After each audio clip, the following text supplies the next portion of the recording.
Well, good morning. I think it's still morning. Good morning. Thank you for coming along. It's wonderful to see lots of new faces and also some people that I've seen in the past. So that's wonderful. Thank you again for coming. My name is Michael Howe. I am the East Coast candidate for the ACT Party. Some of you know me, but for some of you that don't. So I grew up here in Whakatane. I did my schooling here, and I worked in the district court for 5 years before I headed overseas. I worked and lived in different countries around the globe, and then I came back to New Zealand with my wife and 2 teenage daughters. Yeah, 2 teenage daughters. Right, you're like, oh, this guy's in trouble, isn't he? Wish you all the best. Thank you, I appreciate that. I appreciate that. It really has been wonderful getting to know people in the district, and we are obviously one of the big concerns around the district is crime. Who wasn't appalled at what happened at Jules, the aggravated robbery that happened, exactly.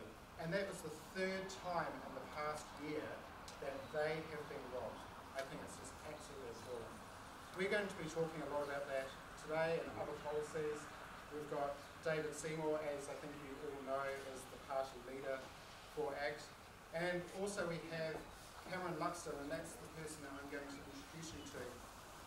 He is the candidate for the Bay of Plenty. So I'd like to welcome Cameron.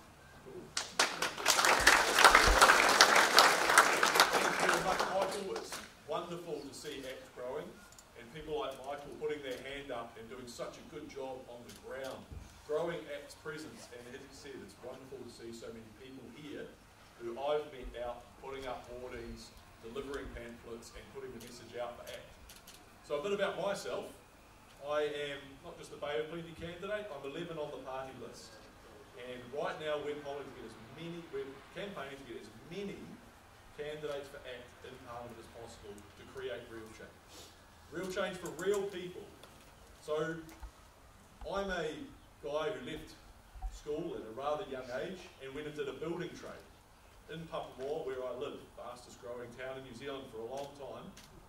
But when the recession hit and things went a bit dire, I gave dairy farming a go. And usually when I ask a crowd, do you know of this place, I get not many people saying yes, but I was a dairy farmer in Galatea. So I did 7 years up there and had a fantastic time, took part in many things, including the Dairy Industry Awards, and the community was fantastic. I was really welcome. And so that doesn't make me a local in Whakatane, but our rates did come down here, so, you know. Look, that's me. I'm very happy to talk to you all later, but now I'd like to introduce David to come up and say a few words about the things that are affecting us. So, David Seymour.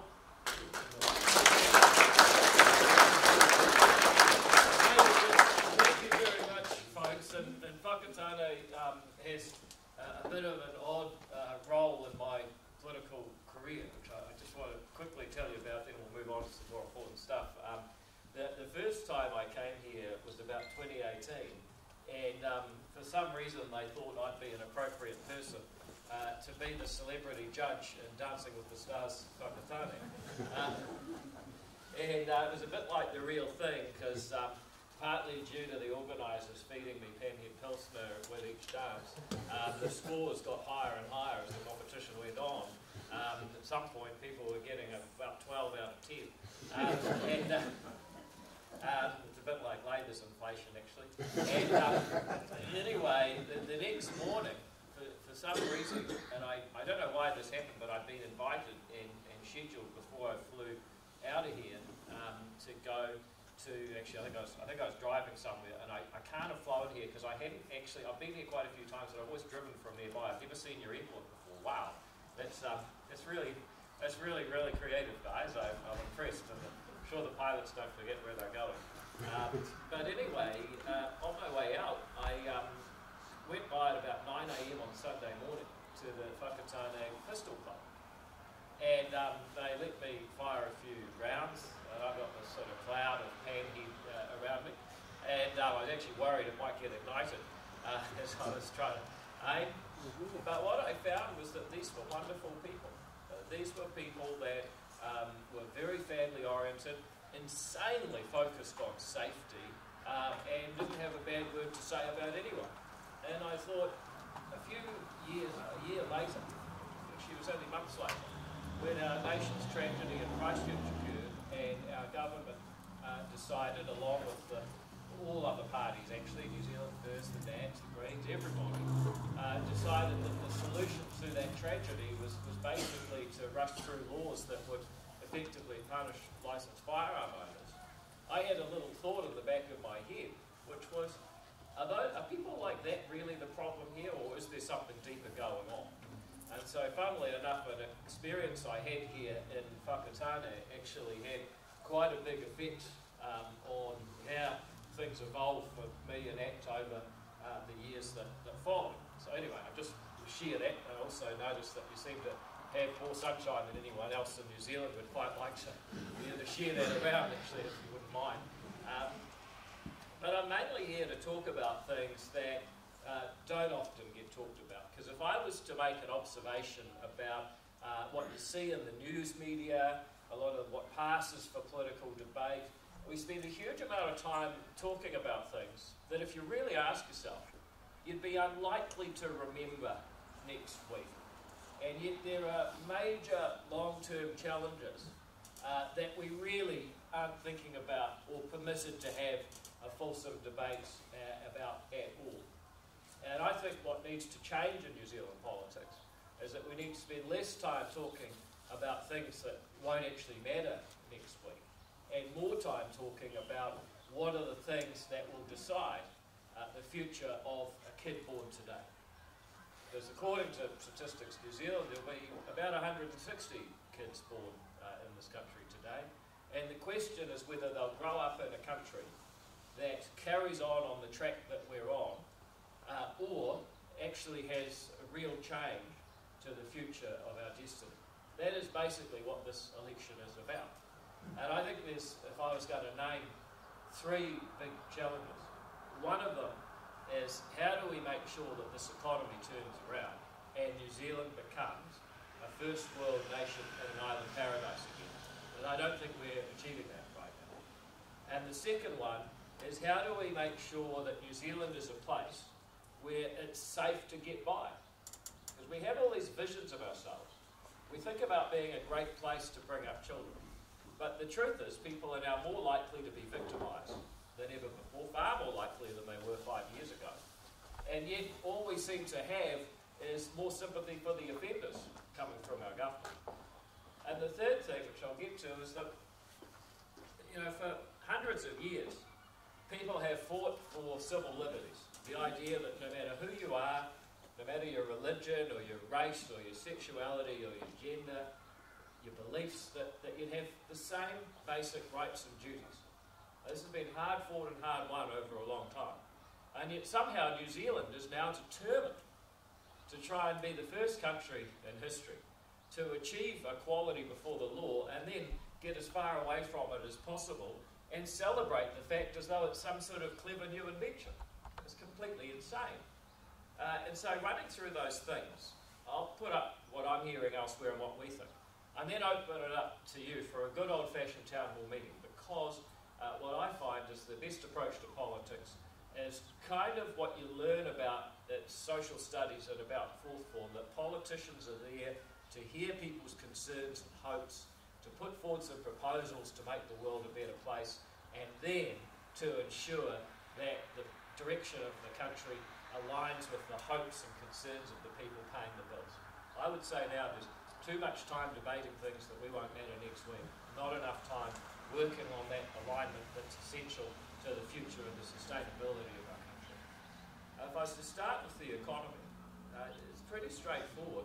This country needs to work out how we get sufficient investment into businesses, into infrastructure, and into the next generation's education, in order that we will be a place where people can grow up to have high-paying, interesting jobs connected to opportunity that doesn't involve moving to Australia or further afield.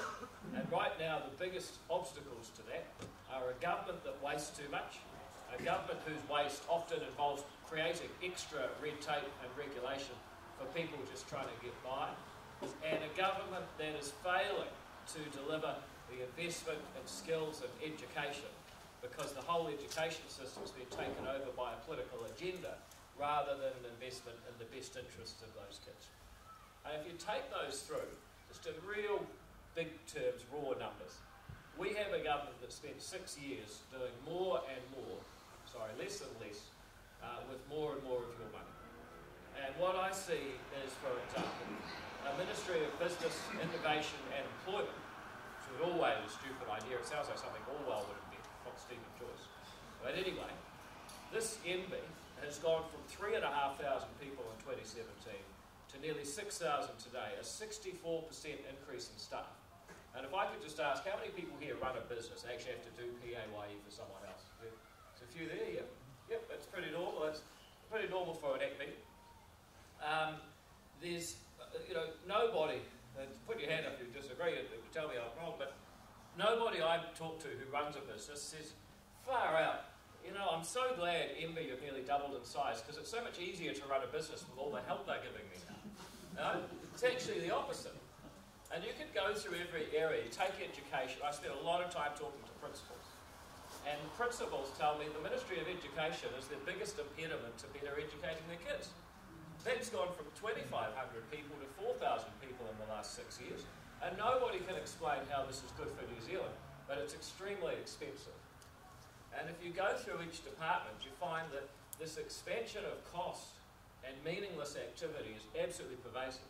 And yet it gets harder and harder for people to do the basic work that they need to do. So we've got to get real about the quality of government spending. And what I mean by that is that every department needs a contract with the minister responsible to deliver certain outcomes.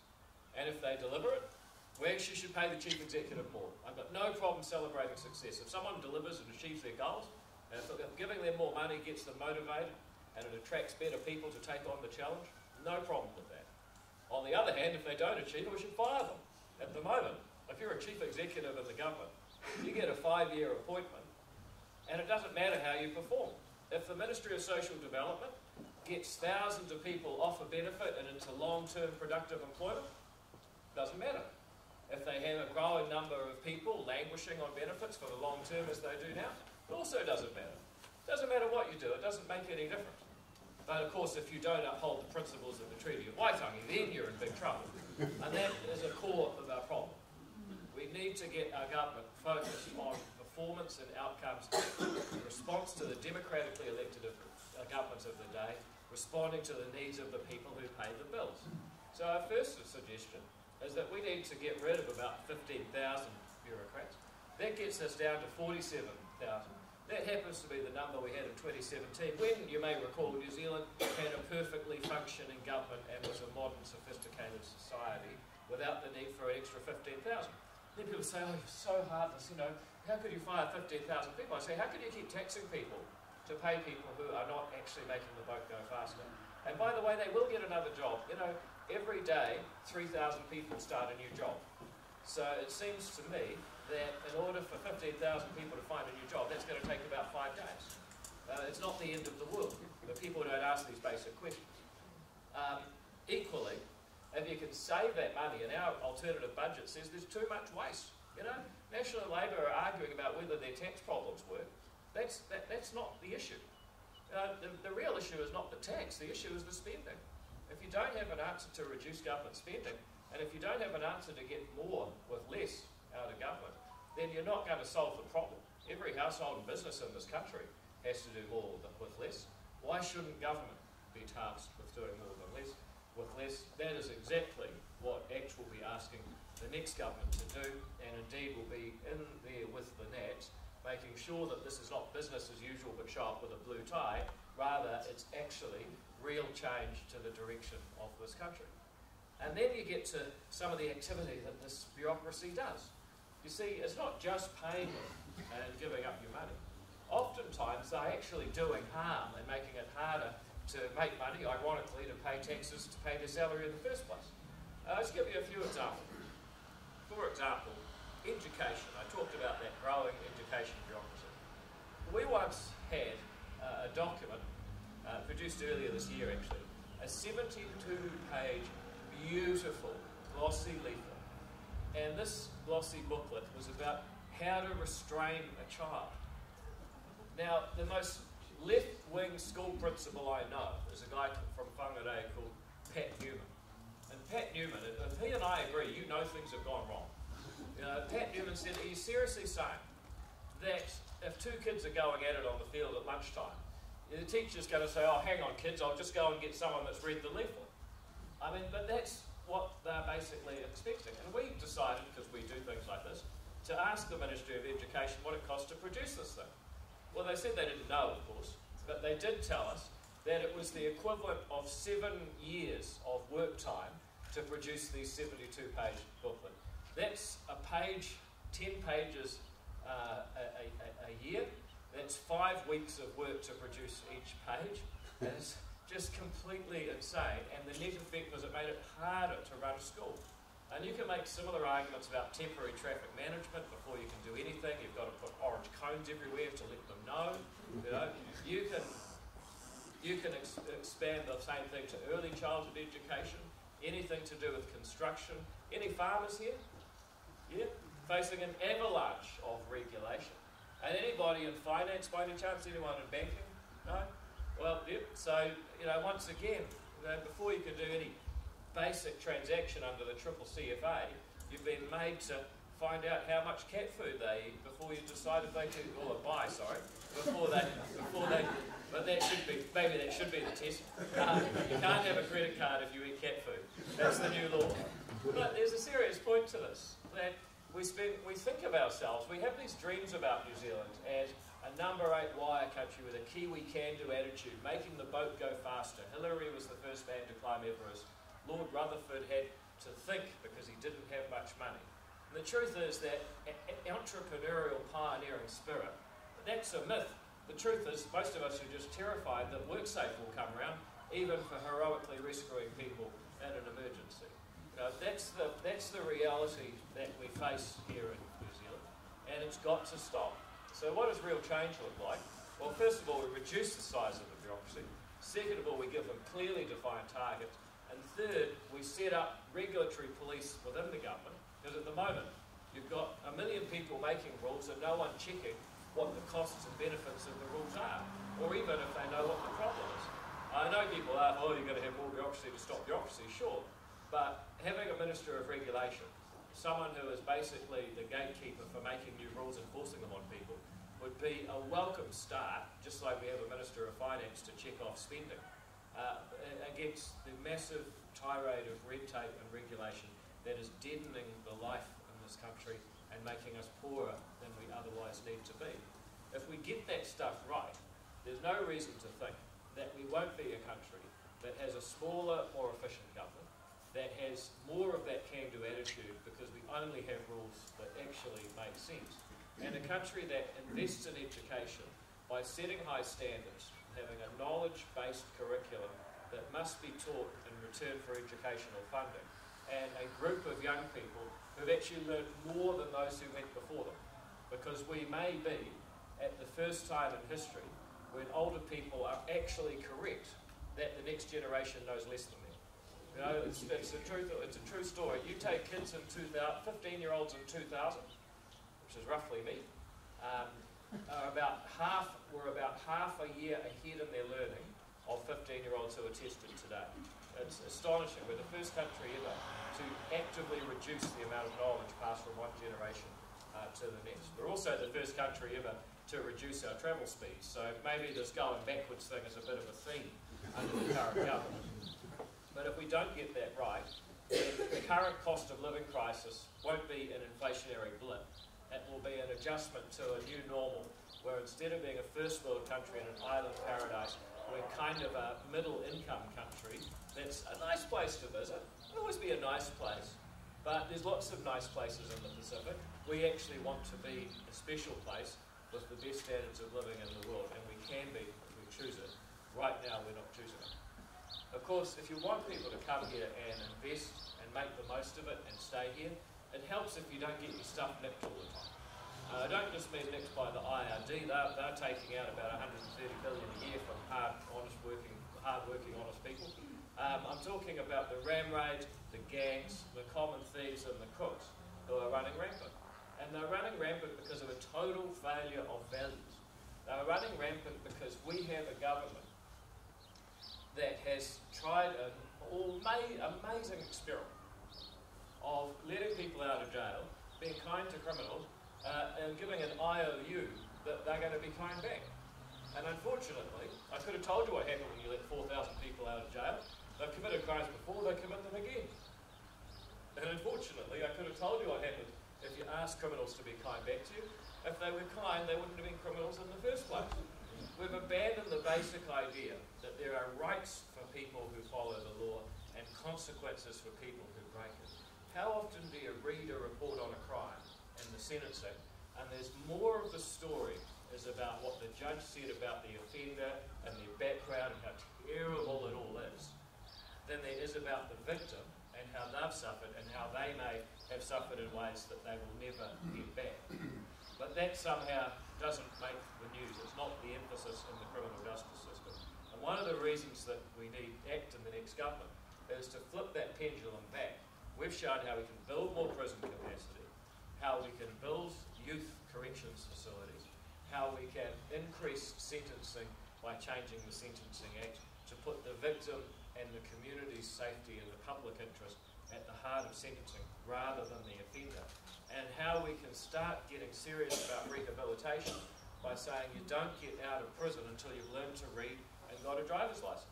Because at present, we let people out after a third of their sentence, with no skills, no networks, no income, nowhere to go. We give them $320, say, off you go down the road, please don't reoffend. Guess what? 70% of them are back inside within 4 years. It's a chronic failure, financially, socially, crime-wise, in every sense it's a failure.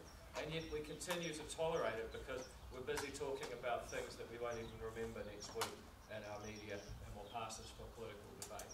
So we say the ACT Party needs to be part of the next government in order that real change in our attitude to justice will occur, and that people who follow the law will have some rights again, people who break the law will face some consequences, and that whole idea that New Zealand is a great place to bring up kids will actually be more than an empty slogan, but once again a reality in our country. And finally, there's something that I think needs to be debated honestly and healthily, but so many people hesitate to raise. In fact, I hesitate to raise it, but I think it's critical that we raise it. And that is the simple question of what our treaty means in 2023. Now, I know what it says. We could all read it. The question is, what does it mean? And more importantly, who interprets what it means? You see, for the last 50 years since the Treaty of Waitangi Act, 1975, Parliament has said that there are principles of the treaty. But Parliament, the highest court in the land, directly elected by the people who pay the bills, has never tried to say what those principles are. And into that vacuum has stepped the Waitangi Tribunal, the courts, the public service. Pretty much everybody but the people have filled this vacuum and defined the Treaty of Waitangi as a quote-unquote partnership between races. And the ACT Party's view is that the treaty is no such thing. We believe it's a wonderful document that starts off by saying that the Crown has the right to kāwanatanga, or the right to govern. Now, kāwanatanga has been a source of lots of controversy because people say, oh, these chiefs didn't realise that the government would mess with every aspect of their lives. Well, actually, I agree with the chiefs. I think the government does far too much too. I think if Captain Hobson had been a little bit more honest, he'd say, look, guys, it probably doesn't seem like a big issue now. But, you know, one day there'll be millions of people here, and they'll set up a government, and they'll start something called WorkSafe, and they'll be coming around with clipboards, and you won't be able to do anything. And then they're going to form the 67 territorial local authorities, and then they'll pass something called the Resource Management Act, and those guys will come around. You won't have any tino rangatira-tanga or self-determination on your land. In fact, that's the second article, self-determination, the right to decide how you live your life and how you go about living your life on your land, in your villages, and your family. That's what the government has has said should happen. And yet, what we find is that the government all of a sudden has started to define the treaty as something totally different, a partnership between races. On the other hand, when I read it, the government has the right to govern. People have the right to self-determine, to live as they want to live. I start to think, and this is what I first had the thought that a few people find controversial. I believe if those chiefs were around today, they'd be voting for ACT. We've actually had a number of people who have come out of the woodwork voting for ACT, Kate Shepherd being another one. I got asked about Sir Edward Hillary. I actually met Ed, I'm not sure if he would or not. But there's also Maui, who you may know fished up the North Island. He would be voting ACT because there's no way that the Environmental Protection Authority would allow them to do that today. So he would be voting ACT on account of, and they also call it seabed mining, they call it bottom trawling, what he did. So Maui would be voting ACT because he's sick of red tape and regulation. But I think those chiefs would be voting ACT because actually they wanted limited government, they wanted self-determination, and most importantly in the third article, they wanted ngā tikanga katoa riteta, the same rights and duties. When I think about the basis for a country that will actually succeed, having the same rights and duties, that simple idea that we're each human, that we're each alike in dignity, no matter how we're born, we have the same basic opportunity, 1/5 millionth of the opportunity this country has to offer. Well, that is an awesome idea, and it happens to be the one our country was founded on. It's just for the last 50 years, a tiny minority of people have taken it so far off track without asking anyone else that we've ended up with a massively distorted idea of what this country is and who we are. And I find it extraordinary that on the 14th of October, when we go to the polls, the people of Australia will be getting asked to vote in a referendum on whether or not the voice, as they call it, should be introduced to the Australian Parliament. That's a country where it's quite normal for the people to have a say in the future of their own country's constitution. The ACT Party says Parliament should take over defining the principles of the treaty, pass the Treaty Principles Act that says the treaty means what it says and says what it means, and then go about putting it to a referendum so the people of New Zealand can say yes or no, we want this to be part of our basic constitutional framework. And imagine a country that got rid of race-based laws like 3 waters and the Maori Health Authority. Imagine a country that said it's one person, one vote, and one type of seat on your local council. And imagine a country that said, yes, we uphold the principles of the Treaty of Waitangi, but they're inclusive, and they say we all have the same rights and duties. That would be a country that could stride confidently into the future, with each person involved equally in setting the direction of solving our problems so that we can be that first world nation in an island paradise. And then we should say there should be no preferential contracting of government contracts to a business based on the race of the people there. And then we should say that when it comes to healthcare, we should be making sure that we understand the needs and disadvantages of their patients without racially profiling them first. Now, I think it's a pretty simple prescription, but man, it would go a long way to more efficient and effective services with less resentment created between people. That's what real change looks like. It's a vote to say that we don't think New Zealand is going in the right direction. We don't think that just getting back on track is quite enough. We know that we need to tack off in a new direction that takes some of the best values from our past and applies them to our future in a way that we can all be proud of equally. And if we do that, we set good goals for government, get quality out of government spending, we define the role of government as a regulator, make sure they only regulate when they've defined the problem and the benefits of the law exceed the cost. If we swing the pendulum back to say, yep, it matters to rehabilitate prisoners, we just want to do the kind of rehabilitation where we lock them up first. And then we say the true genesis of this country is not a partnership between races where your role in this society depends on who your ancestors were. You know, we don't like the idea that today you can be responsible for something that happened 200 years ago, but if you commit a crime last week, you're not responsible for that. And that's at the heart of our problem. Then I think this country has a very bright future. Yes, we face challenges. Yes, things are tough. But the values that we bring to the table are able to make New Zealand a success story again. And if that sounds like you, I ask you to do 3 things. Come and say hi to Bo if you like. If you'd like to do that, then please give us your party vote if you agree with what we're saying. If you agree with what we're saying and you think, oh, I'd like to give my party vote to ACT, but I'm so worried I'll take a vote away from National, let me be straight with you. You will be taking a vote away from National. On the other hand, it's okay. They're barely using it. They may not even notice. But you are still putting your vote in the bucket for change. Your vote is still going into the same pot. The only difference is that you're dialing up a stronger brew to make sure that we don't end up with a change of government, but it ends up being, yeah, okay guys, business as usual, but we're a blue tie on Monday. It's actually got to be a real change of government. And once you've got that idea committed, then here's something else I can ask you to do. Here in this town, wherever you may be in New Zealand for that matter, you are far more influential in your circles than I'll ever be. Because the people that you work with, that you live with, that you play sport with, that you hang out with, the people that are your tenants or your landlords, those people trust you more than me for two reasons. One, they know you. They probably don't know me. Two, I'm a politician. You're probably a good upstanding citizen. So who are they going to trust?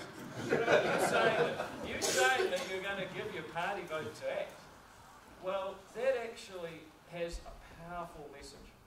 And it doesn't have to be word of mouth. You literally go up to them and say, you can say that. I'm going to give my party vote to ACT. It could mean putting a sign on your fence. That has a powerful impact. It could mean sharing something on social media. It could mean forwarding one of our emails to someone saying, look, if you had a look at this, it's actually quite good. You giving them license to support ACT is far more powerful than anything anyone on my campaign can do. And yet, we do need a campaign. There's one final thing that I've asked people to do. If you agree with what we're saying, and you're not entirely confident that the editors in the media companies or the algorithm setters at the social media companies can be relied upon to accurately reflect what I'm saying, if you just have that suspicion, then what I can tell you is that all of the above people are highly susceptible to advertising dollars. And if you'd like to try and get a message that you believe in reported to more people directly from us, then helping us by advertising is hugely powerful.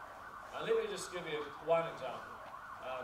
I had someone who gave us $500, and I said, look, thank you, that's very generous of you. I said, no, you don't understand. You see, I'm on the old age pension. I said, and I know how much that is. I thought, far out, mate. I almost wanted to give it back, but it's election year, obviously, so. And what I said to this guy, I said, look, I'll do you one better. Some people know Graham Hart, he's the richest guy in New Zealand. He very kindly gave us $100,000, which we're very grateful, and that's been publicly reported, there's no secret there. I'm going to write to Graham and say, look, mate, this guy gave us $500 and he's on a pension. Now, relatively, you're holding out on us, mate. Yeah, I haven't actually sent him that email because I'm not completely stupid, but there's a point in the story. Some people go on their website, give us $5. Everyone can give, and if you're able to give more, then you can help us reach people who can't afford to give themselves. But the only way that we get our values shared, we do our best with media, we do our best with meetings. This is a fabulous number of people, but there's another, by my estimate, 20,000 people in the Whakatane district that aren't here. In order to reach them, we need people who share your values to help us do that, and that involves paid advertising. And we're at the stage where we've fundraised everything else. We're paid for Big Hunky the bus. Everything we do now goes into more ads to reach more people. So that's my three asks. Give ACT your party vote. Ensure it's a government of real change. Tell other people to do the same, and help us reach yet more people through paid advertising by donating. If you'd like to give $5 on our website, please do so. If you'd like to give us $100 grand, please see me immediately after this meeting. However, that is my speech, and as promised, the second half of this is the bit where we hear what you've got to say, because every place I go to, there's a lot of common themes. The stuff I've talked about I hear just about everywhere, but every place has different themes as well. And so sometimes just the questions people ask can give me a different sense of what's important to people. I think it's really important that we hear from a wide range of people. So if I get one person with their hand up, I usually get 100. It's the first one that's the challenge. Anyone got a question or anything I said? Yes. Just got a question that you were speaking about before, like for instance, speed limits. Just recently in the last 2 weeks they've been dropped significantly around here. That's just totally road rules now, 8 kilometres an hour. Now I've driven these roads for 50 years, never had a problem. Right? Never. We were told 10 people have died in 10 years. Well, I'm sorry for the 10 people that died, but they don't tell you how they died. Was it drink, driving, drugs, whatever the hell else? Probably the state of the roads. But what I'm getting at is, are you looking at repeating that? I mean, it's stupid. It's just, it's dangerous. People, I've seen them just in the last 2 days getting really aggravated behind cars that are doing 80 kilometres an hour. Yeah, absolutely. So this whole road to zero thing, in my view, is just nuts. It's not based on strong evidence. There's not enough intellectual rigour in government. So if you do everything on the politics of emotion, you say, well, look, you know, the slower people go, the less likely they are to crash. If they crash going slower, they're less likely to be harmed. So therefore, actually, I know what you should do. You should just stop driving.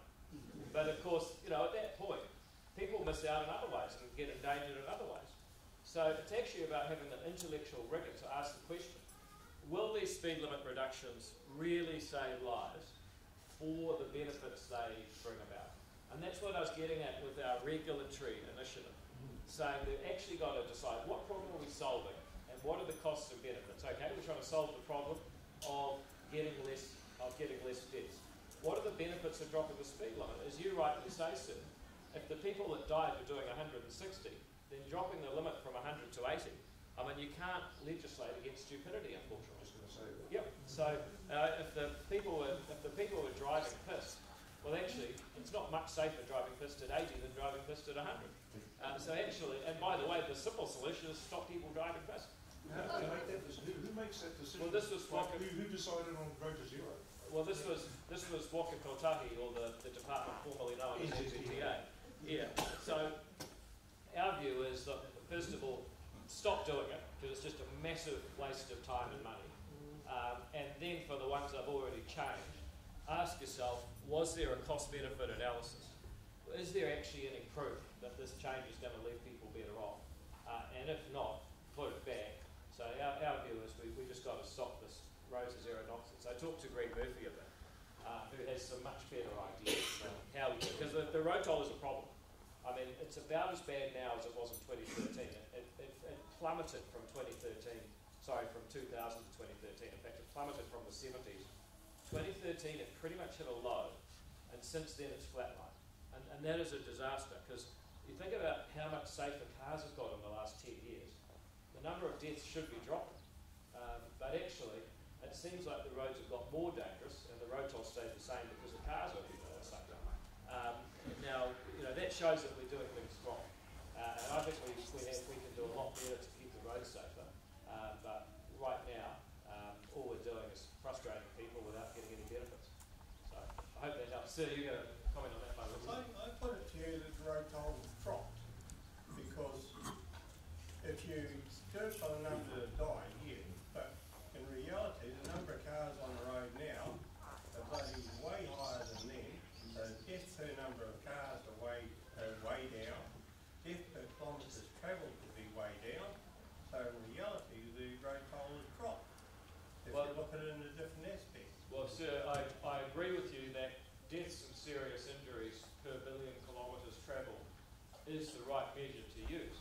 But that's what I'm looking at, and I can tell you that DSIs per billion kilometres travelled has been flat since 2013. So you're absolutely right in your logic, but I've actually, that's the exact data I've looked up, and that's what I'm relying on. Yes, sir. A few years ago, the government took away the tools for parents and teachers to discipline kids. Yep. And I know in New York they had the broken glass syndrome, where, you know, that's where Broken window theory. where it was. It's like kids don't have respect or any consequences these days, and that's, you know, you're talking about building more prisons. Don't you want to take the problem before that, and, you know, give us the tools. Like, I can guarantee 90% of people in here got smacked or caned at school. We all survived. We all earned respect. we had consequences, we've lost that. We've lost those boundaries, you know. Yeah, it's an interesting question. I had a few people raise this with me just in the last week or so. Is the anti-smacking law in 2008 the reason why it seems society's changing? It's a good theory, and I want to look into this more closely because I'm not sure. And the reason I'm not sure is that yes, that law was made 15 years ago now. The number of people that are actually prosecuted, and certainly amongst parents I know, it hasn't actually changed their behaviour at all. So I agree the law was passed. I agree things have got worse. It would be tempting to conclude they're connected. I don't know if that's true, but it's something I actually got to look into. There's still kids getting beaten up. Oh, I agree. The bullying in schools has never been worse. Yeah. And you're also right that domestic violence against kids has never been worse. But that was already illegal. You know, the smacking law was almost, it was a pointless piece of legislation. And John Key, went along with it, which I think is a very national thing to do, to join with Labour to look good, but letting New Zealand down along the way. However, I question, I understand the theory, I question whether it has really been the thing that's changed New Zealand. I agree it's changed. I just, based on the fact that almost no one's prosecuted on it, I don't know if it's really had an effect. I suspect if you ask most parents, they wouldn't know there is an effect. But I'm going to check that out. Sir? So a local issue around here, around co-governance, is effectively the loss of access to Uruwera National Park. But I don't know if you are aware, it goes beyond that. We have lost access to climb Putawaki, Mount Ichicum. Also, we can't now go up Mount Tarawera. Just recently heard Hikarangi is now being removed from recreational access. So that worries me, because I grew up climbing those mountains and my children haven't been up any of them because of their new country. Yeah. And that really stresses me out. Yeah, so let me just start by saying there's a little bit of a difference between those and Three Waters or Murray Health Authority, just because part of it is to do with Tuhoe's treaty settlement. And in that case, it's difficult because we're not going to reverse treaty settlements. On the other hand, in many instances, it seems like the Crown is not properly enforcing the settlement for the benefit of all people. And certainly in Te Uruwera, it's just crazy what's going on, the burning of huts and getting into the he said, she said, and whose fault it is a long time. And even within Tuhoe, there's considerable disagreement. But I agree that DOC needs to totally change its attitude. At the moment, DOC's view is that they're there to uphold the principles of the Treaty of Waitangi. And the principles they're upholding are basically pro-Maori but not pro-Crown partner. So the first thing is the treaty shouldn't be seen as a partnership that way. The second thing is that the principles that they should be upholding are the ones I talked about, that everyone has the same rights and duties. If DOC were to behave that way, I think they'd have a starting point that there should be access for everyone, and they'd be making that a condition of further cooperation, rather than rolling over and just banning people's access. I also know in this part of the country, down in Western Bay, Taupo, there are sort of challenges where even if the law is universal access, people are reported having difficulty getting access, and I think at some point the police are going to have to start enforcing the law and taking exception to the kind of harassment that's been occurring. So I largely agree with you. I'm a bit cautious around treaty settlement, but for the most part, DOC has to start upholding the law for all people, and the police may need to make sure that people can practically access areas, not be intimidated the way they have been. Is that address the question? Okay. Well, where are we going next? Sir, yep, you're closest. My question is around voting. Yep. And the question is, what in your mind is the fundamental difference between ACT and national? And the second part of my question is, if I was sitting on the fence, why would I vote for ACT as opposed to national? Yeah, that's a really good question. So the reason I'm not an ACT and I'm an ACT is that I don't want to spend my life trying to beat Labour so I can keep their policies. I want to change New Zealand, and I want to instill the values that I think are important to our future. And in particular, I want the values that everybody has the same basic right to make a difference in their own lives, regardless of where you're from. And we're failing at that. You know, we're failing to give a lot of poor, disadvantaged kids opportunity, but we're also trying to divide people up and treat them differently. It's like a double loss. You know, we're failing to ensure that our government is efficient and effective. And the National Party's response is basically, we'll change the tax system slightly, but keep spending just as much money. Well, I think that's hopeless. And, you know, I've seen too many times the National Party campaign from the right and govern from the left. So the fundamental difference, you will hear them say many similar things. The difference is we ain't kidding. We actually do want to change New Zealand, right up to the point that we won't take the baubles of office and implement bad policy. You know, if they don't want to do real change, then we'll still make them govern, and we'll still support them to keep Labour out.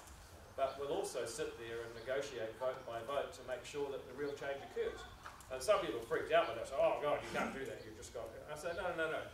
New Zealand has had enough of wasteful government spending, over-regulation, educational mediocrity, division by race, too much crime, not enough consequences, and if we're going to get real change in that equation, it's going to require something different from all the other times. And the thing that's different this time is an ACT party that at least 1 in 10, and in some polls 1 in 5 voters are supporting.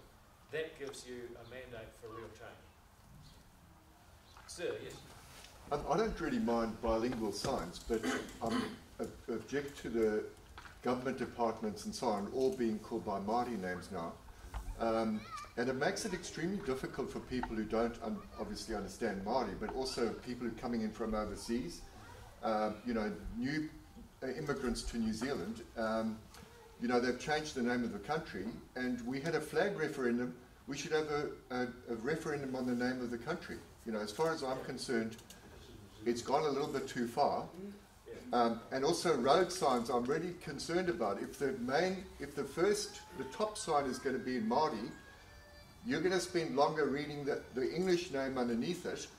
If it's going to be bilingual, the English name should be on top and the Māori name underneath. Yeah, I mean, look, I start from the point that I think the Māori language and culture is quite beautiful, and you should want to cherish and preserve it. That's your starting point. But I also think the way the current government's gone about it has actually backfired. I think they've probably created more resentment of the thing they're trying to promote than actual promotion. The other thing is I'm actually a trained electrical engineer, which doesn't necessarily make you the life and soul of the party, but it does make you very practical.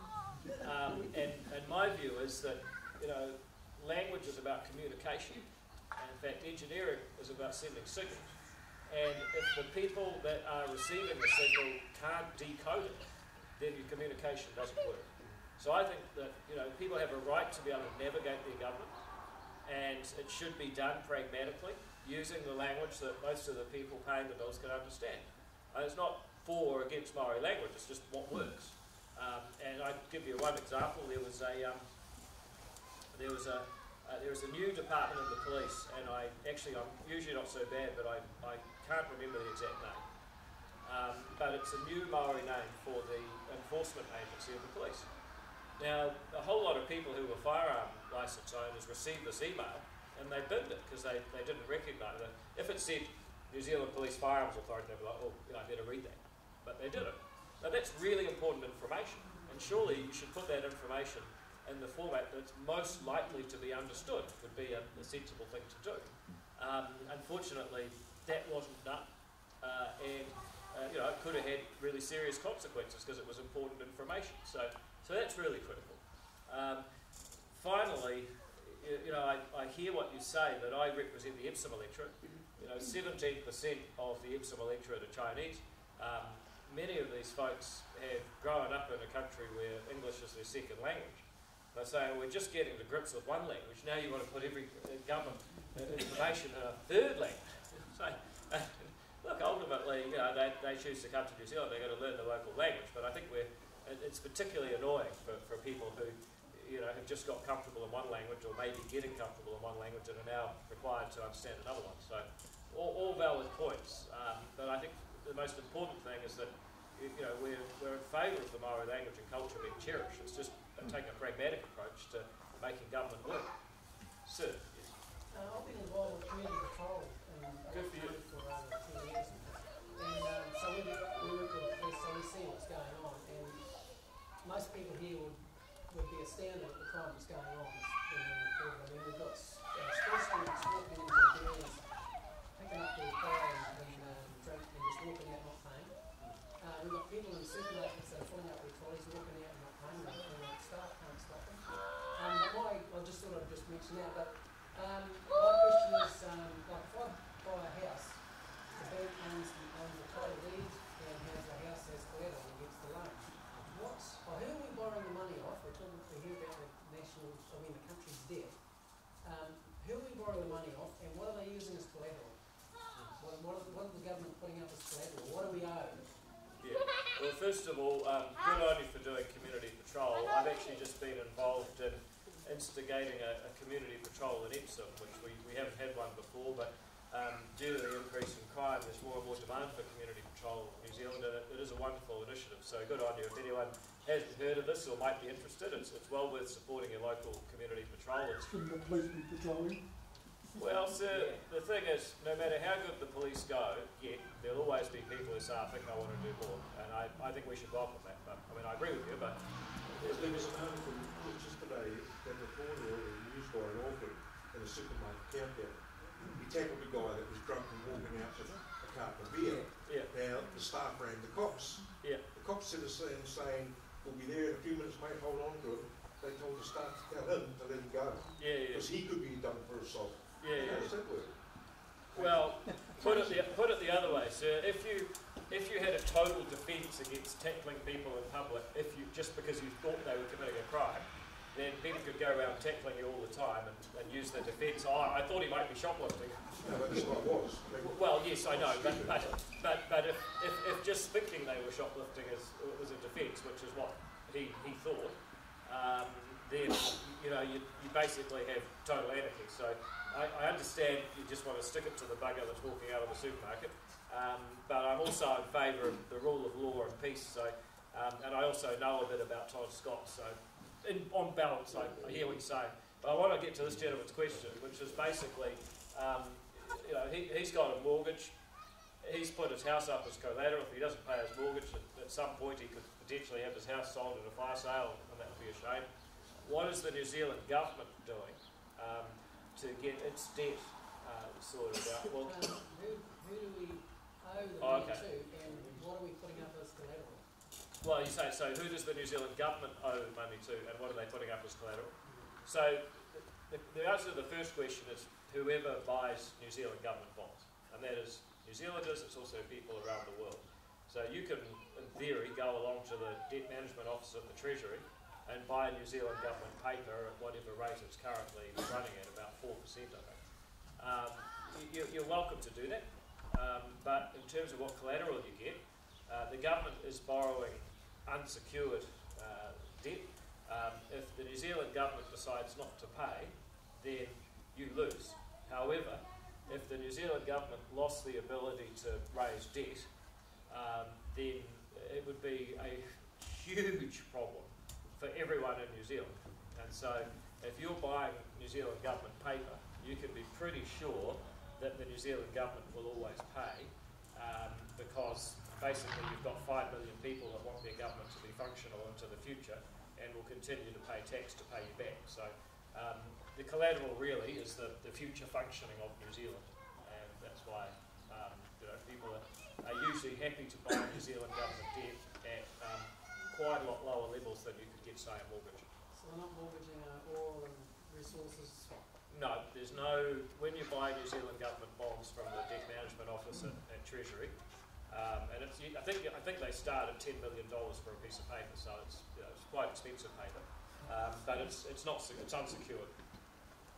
On the other hand, government's likely to pay it back, isn't it? So, ma'am. Just wondering about school lunches and what that is going to do, and that a lot of kids just waste the lunch, they don't eat it. So is there any kind of research and monitoring of that? Yeah, look, the free school lunch program, in my view, is just absolutely crazy. I understand the need, I understand the politics of it, but the truth is that 25% of it's wasted. And the Treasury has done analysis. Does the free school lunch program lead to more kids attending school or being more engaged in their learning? And the Treasury reported that no, they don't. So for $250 million a year, you've got to ask yourself, does a government as indebted as New Zealand really have any business putting money into a lunch program that hasn't increased school attendance or learning engagement? If it had, I'd probably be all for it, because I think getting kids engaged in learning is one of the most important things we can do. But it's not. And then it said, oh, it did have nutritional benefits. Well, what else would giving food to someone do? I mean, I mean, this is a problem, right? The person who wrote that in Treasury, I guarantee you, is at least on a six-figure salary. But are you not taking away the responsibility from the parents? Should we not be educating the parents? Well, I agree with that. There is a chicken or egg element, in fairness. I mean, if you've got irresponsible parents, that's not your fault. Not giving the food means that perhaps the kid suffers. In my view, if the kid was really suffering, then it would make a difference to school attendance and school engagement. It hasn't.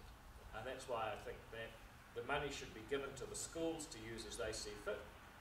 Some schools, I suspect, would continue to do the program. And if they think if the people actually in the community think it's the best use of that money, I'm not going to stand in their way. But the idea that basically a whole lot of schools get handpicked across the country and given money for that specific purpose on a take it or leave it basis, it's just a recipe for government waste. We totally oppose that. Well, yeah, sir, I'll go to the back because I feel like sometimes I'm biased towards the front. That's you, sir, you're in the back row. Right, you've talked about many things, but you've not talked about health. Oh, sure. Yeah. Which, given the demographics of Whakatane and a lot of New Zealand, the vast majority of people, especially in the room here, will be either access health or will be accessing it in future. Now, I've been a senior manager in the healthcare system in New Zealand for 30 years, and I've been I'm back on the ground as a registered nurse again. Right now, depending on your narrative, which TV program you listen to, the healthcare system is in crisis. Right now, you've got your senior medical officers, your consultants, who are doing 4-hour strikes. Next week or the week after, if they don't get it sorted, they'll be on a 24-hour strike. That's unheard of. That's, the government is negligent about that. As the healthcare system, you've in crisis, you've had nurses in crisis, elective operations because of COVID have blown. The healthcare system, doesn't matter what you say or what you do, is never ever going to catch up with these electives.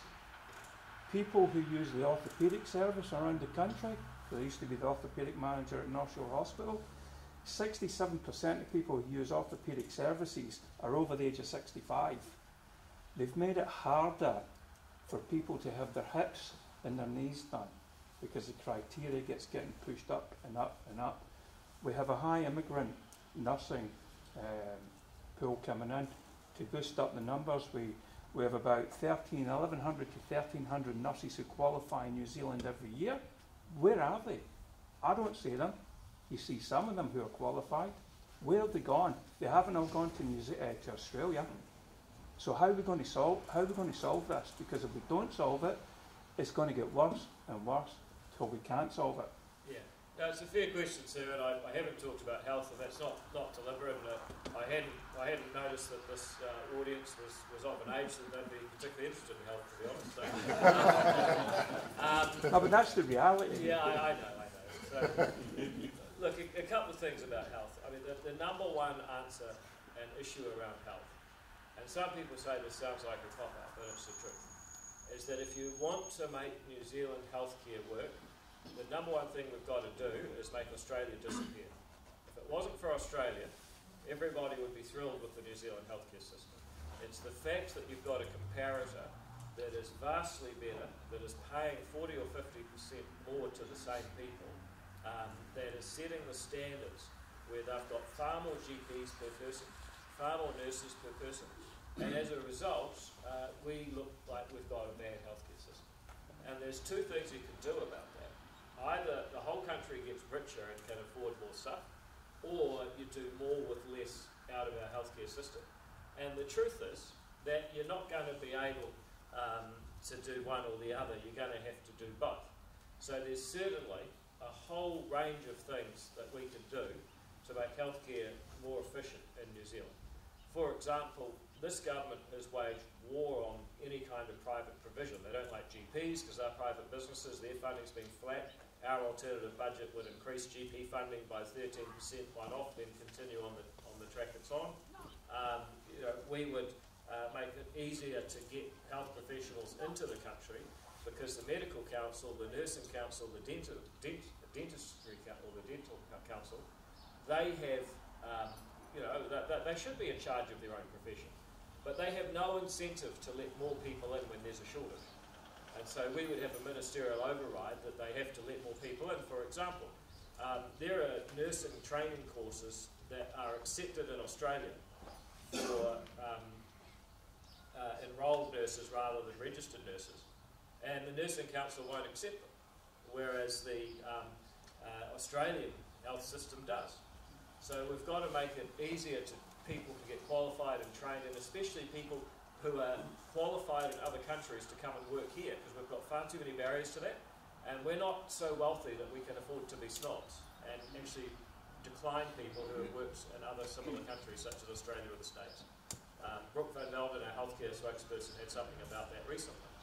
The next thing is we've got to make greater use of private facilities. For example, often, there's a surgeon there, but they don't do a surgery because they don't have a theatre ready. Well, actually, there's more private theatres being built. There's more capacity. They do it more efficiently than the government does. The government trying to build any kind of capital work. It sounds like the beginning of a bad joke rather than an actual strategy for getting more healthcare. So I'm a Deng Xiaoping sort of guy. He was one of the better presidents of China. And he said it doesn't matter if the cat is black or white so long as it captures mice. And that's what I believe about public versus private. I'm not in favour of either. I'm in favour of getting stuff done faster. If you start to take some of those approaches, then you will start to get a bit more value for the money that we're spending. But ultimately, if we don't get really serious about productivity and economic growth in this country, then in another 10 years' time, in another 20 years' time, we'll be looking back and saying how good the healthcare system was in 2023.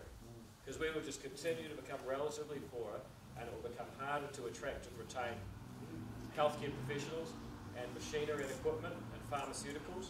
And people will look across the ditch and they'll say, there's where all the healthcare is and our healthcare people. So, lots of little tweaks we can do on efficiency. But one of the main issues is that this country wants first world living standards. And, with the lack of attention on the economy for the last 20 years, can't afford them anymore. Yes, sir. Natural disaster, we had a moment's claim on climate change, and the regional council wanted to spend a whole heap of money to lift our stock bank. And right behind it, we're going to build a marina pyramid. And then your MP the other day said that we haven't got a climate emergency. Is that X stance on it, or? Well, I think what Simon Court, our MP, said is that the theatrics of declaring a climate emergency in Parliament was stupid. And it was offensive because while Labor and the Greens declared a climate emergency, they actually did nothing to prepare for real emergencies. So take the Climate Emergency Response Fund, $4.5 billion of revenue from the ETS. You all paid it. And up until February this year, not 1 cent of that $4.5 billion went into adaptation, i.e. getting ready for the effects of extreme weather, rather than trying to reduce New Zealand's emissions, which maybe we should do, but don't kid ourselves it's going to make any difference to global climate. No. What will make a difference is what the US, India and China do, and Europe to some extent. So we have to do our bit, but we're shooting ourselves in the foot if we think that putting Kiwi farmers out of business, putting Kiwi cement manufacturers out of business, Kiwi urea manufacturers out of business, putting New Zealand industry out of business is not going to ensure that New Zealand remains competitive. But what it will do is it will make sure that production shifts outside New Zealand's borders to places where their emissions are higher for the same amount of production. And so we actually have the potential to shoot ourselves in both feet by being overzealous. On the other hand, we need to accept that there is a change going on. There is extreme weather events. And for people that doubt that, I'll just give you one little example. I was talking to someone who happens to be a quite strong ag-supporter involved in fishing.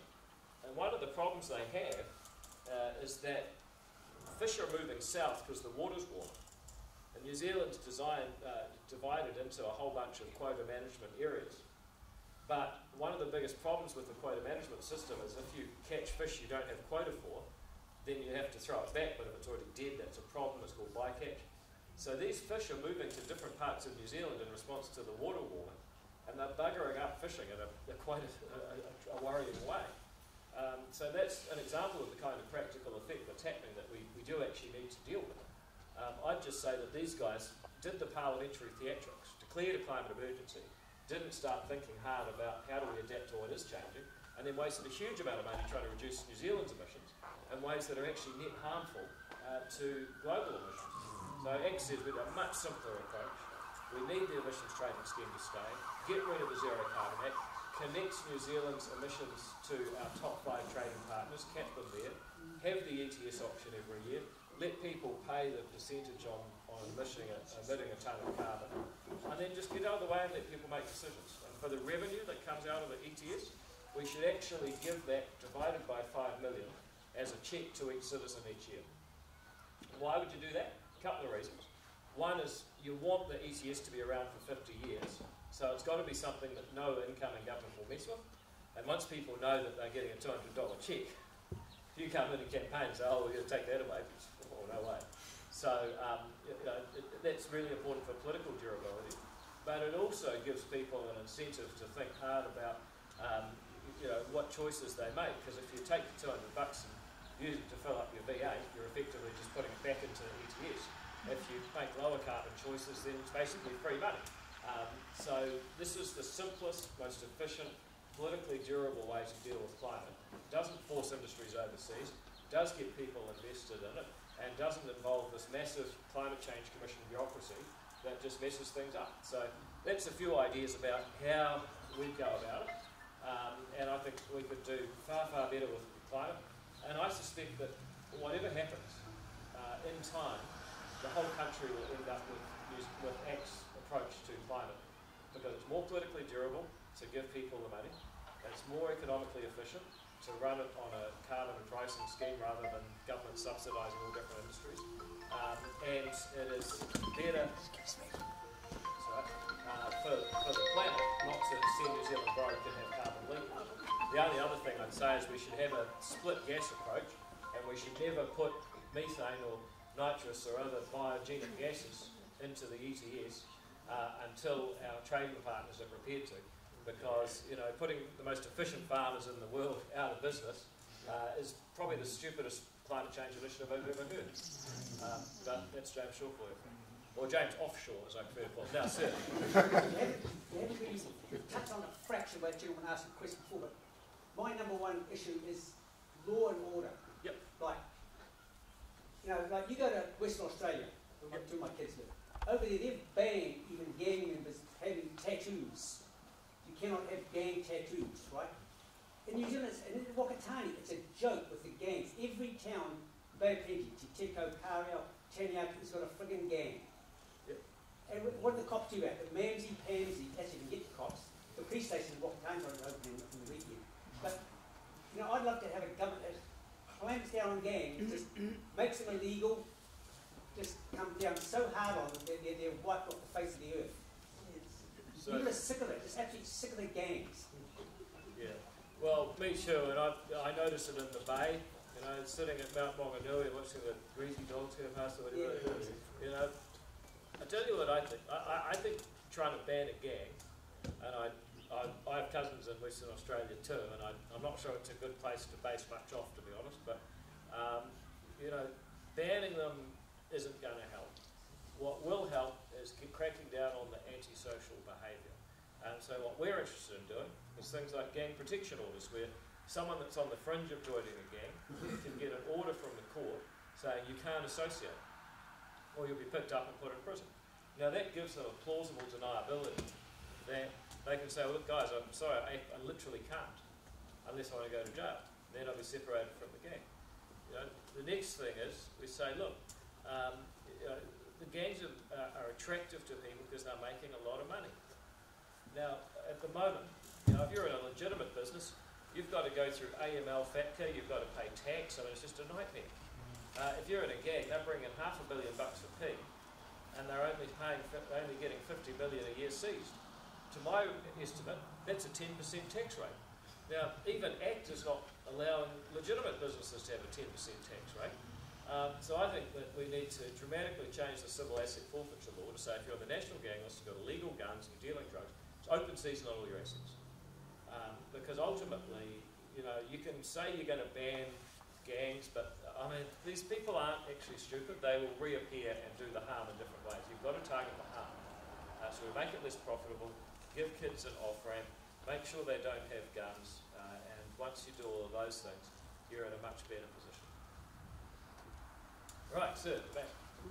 You mentioned that people don't tend to trust politicians, you know, in jest, but of course they don't. Now, I'm in real estate and they don't trust us either. No, welcome, sir, fellow kindred spirit. But the question here is that I have to pay $700 to the REA every year for a license in order to continue practicing as a real estate agent. And if I break the rules, they take away my license and I can't buy and sell houses anymore. But there's no consequences to politicians behaving badly. And I think that's wrong. If they misbehave, they need to be kicked out of Parliament, and they need to be chastised in ways that discourage bad behaviour. Because down in Wellington, quite frankly, you know, it's not a very nice place. But you know, the reason we don't trust you, I think, is because of the behaviour of what happens down in Wellington. How are you going to fix that? Well, let me give you a couple of thoughts about that. I mean, number one, sure, you know, that the REA can bar you from being a real estate agent. But who should be able to bar someone from being a politician if the people elected them? Well, surely it should only be the people in a democratic election. Because once you've got some unelected person that can override the preferences of the people in a vote, you're not really a democracy. So there is a group of people that can get rid of politicians they don't trust. It's called voters, and I'm calling on you to get rid of quite a few of them at this election. The second thing is, I think, you know, I find this really interesting. So people underestimate the consequences that people face. I mean, in my time in politics, I've known probably about half a dozen people who have been involved in scandals so damaging that they've had to leave the country or basically go completely incognito. They haven't just lost their job, they've lost their future employability, their privacy, their sense of self-worth. I've seen them just completely destroyed. And you can think about it, there's been, you know, a couple of people, there's probably about one, maybe sometimes two people a year that happens to in politics. You guys might remember some of the names. I knew some of them. So that's your next issue, is that actually elected officials do face real consequences. I think the other thing is that, and I'll come to you there, but going back to the original theme, you know, there's this idea that we can't trust people, we can't trust voters to elect people, we can't trust the people voters elect. Oh, but some other bureaucratic force, we can trust them, like some equivalent of the REA. That's undemocratic. And this really struck me during COVID. When COVID hit Auckland in August 2021, I actually literally just ran to the airport. Like I stopped at home for 2 minutes to pick up my stuff, and I was on the next plane to Wellington, because I knew that they would close the Auckland border, and I would not be able to go to Parliament. Now Judith Collins, bless her, didn't think that quickly, stayed in Auckland, and she found that there was almost no support from the media, the public, for her, and she was the leader of the second largest party. She had no support to travel down to Wellington and actually stand on the same carpet as the Prime Minister and ask questions on behalf of her supporters. That showed me how little trust there was in the democratic process. Oh, but there was a plane going from Auckland to Wellington every day, filled with unelected people who are presumably also capable of carrying COVID, and nobody cared about that. So, I just say a little bit in defence of my democratic brethren, and my future self, who wants to be able to vote for people to represent me, not be ruled by bureaucrats. I think it would be a mistake to try and put in place some bureaucratic force that is higher than the voter. Finally, and I'll get off this, but it's just that I do find it interesting. I think there's a reason why there's so little trust, which is that the world has become more complicated. The range of things that government is trying to do has never been wider or more extensive. And people look at these lay people who get elected out of their community and say, well, can they manage this piece? I mean, you look at the healthcare system.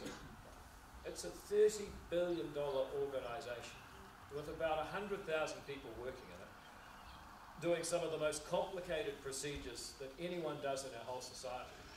And the idea is you're going to take someone off the street, elect them to Parliament, make them the Minister of Health, and they're going to fix it? Good luck. So I think there is a need for the government to do fewer things simpler. And what that might look like is that the government would pay you, and this is not an official policy, but just to give you a thought, the government would pay for you to have a health insurance policy, and you could get it either with the government program, Southern Cross or NIB, and they will sort out how to do the operations. And if they're good at it, they'll keep their jobs, get paid lots of money. If they're not, they won't. But what does the Minister of Health need to do? Basically set the framework, the rules and the budget for you to get a healthcare insurance policy paid for each year. And probably operate a few hospitals that do really specialised stuff where there's only one in the country. That would be a more realistic healthcare system that could actually work. What we're trying to do now is, really impossible for it to work the way that we think about it, but we're going to try anyway. So, anyway, if someone asks another question, I'll give you a half-length answer. Yes, sir. I'm just wondering, obviously the last 6 years of the last government, there's been a lot of activism sort of implemented in our schools, like transgender activism and all that sort of stuff. Yeah. What do you guys propose to do about that? Yeah, so the question is, a lot of activism in the schools, transgender material being taught. What do we propose to do about that? I think it's actually a follow-on from the last answer. I propose to give more power back to communities. I don't think that a politician in Wellington can decide what age is right for every kid in the country to be introduced to certain ideas. And it will vary. You could imagine a rural community in the South Island where kids probably stay younger for quite a lot longer. And then you can imagine kids in parts of Auckland where life comes at you pretty fast.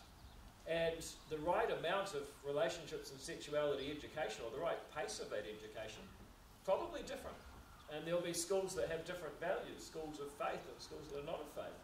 So I think the right answer is, again, for the Ministry of Education has just ballooned to stop forcing ideas on people, to stop trying to use schools as a site of social engineering, and say, look, their job is to provide the resources, but boards of trustees and principals should make that decision.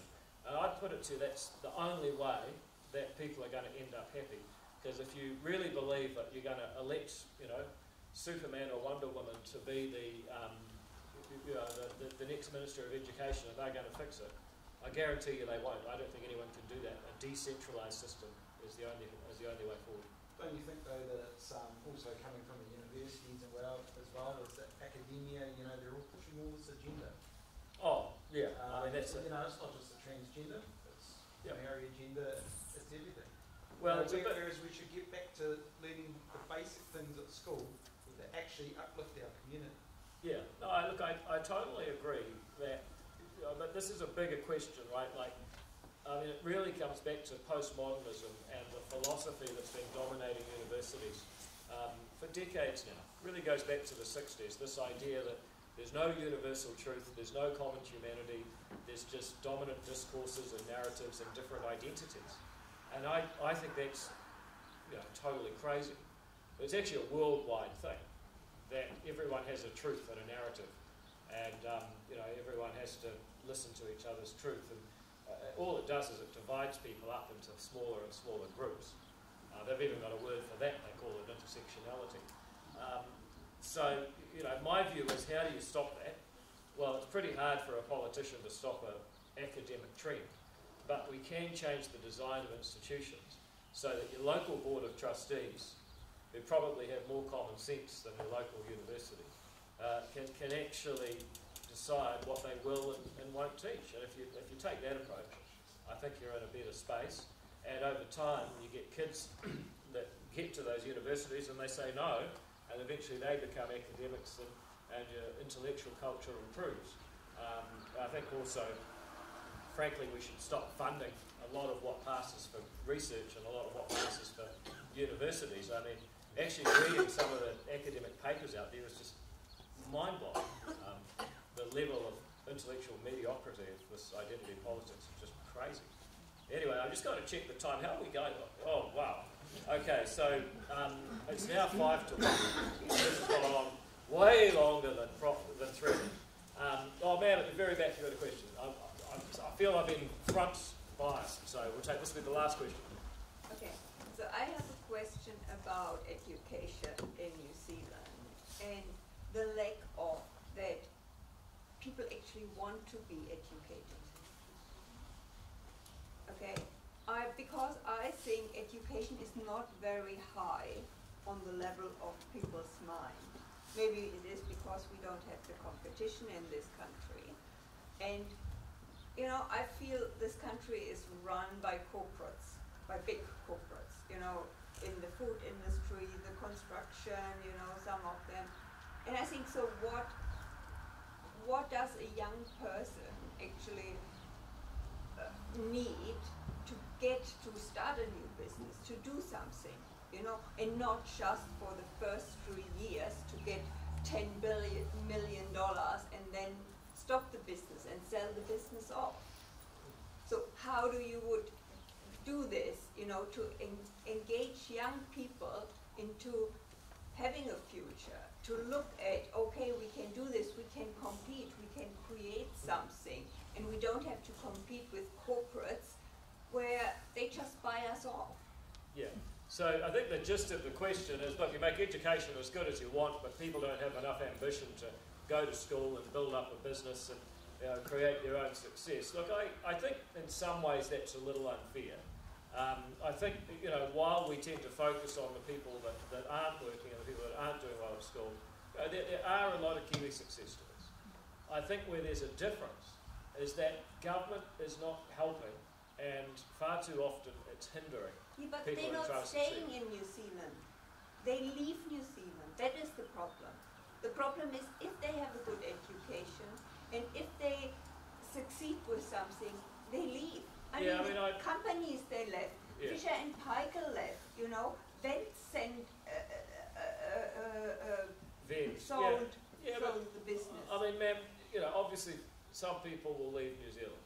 That doesn't change what we need to do, which is to have high quality government services that cost less and do more innovatively, to have a regulatory state that makes it attractive to take risks so that smaller companies can get started and take on the big guys without having to wade through thickets of red tape on the way, to have an education system that means any kid born in this country has a place in their community they can go to where a knowledgeable adult will transfer them valuable academic knowledge.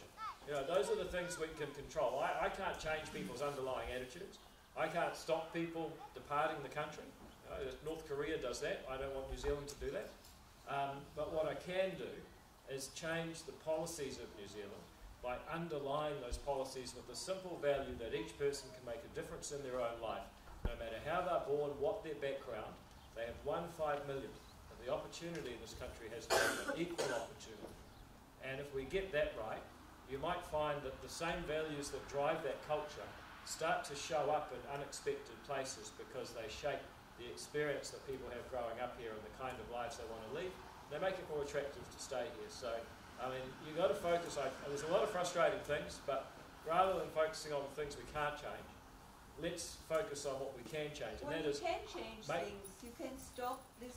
You must give a little bit more praise in this corporate controls, like with the, you know, with groceries. I I mean, that's crazy what's going on. Ma'am, I think I'm going to struggle to sell you an optimistic vision. I suspect you'll always find something. But look, this has been a great meeting. I've really enjoyed hearing from everyone. I hope you've enjoyed what we had to say. I hope that I've given you some hope and that you will give your party vote to ACT. Tell those around you to do the same. Give the party heaps of money to advertise, but I'm not pushing my luck. And come October 15, we'll wake up with a new parliament and an ACT national government that truly changes the direction of this country to make it something that those who paid the bills for so long can be proud of again. If that sounds like you, then I really hope we can win over your support. If you trust us this time, we'll actually do what we say, and we'll make sure everyone can see that this country is at its best when it's at its boldest. Thank you very much.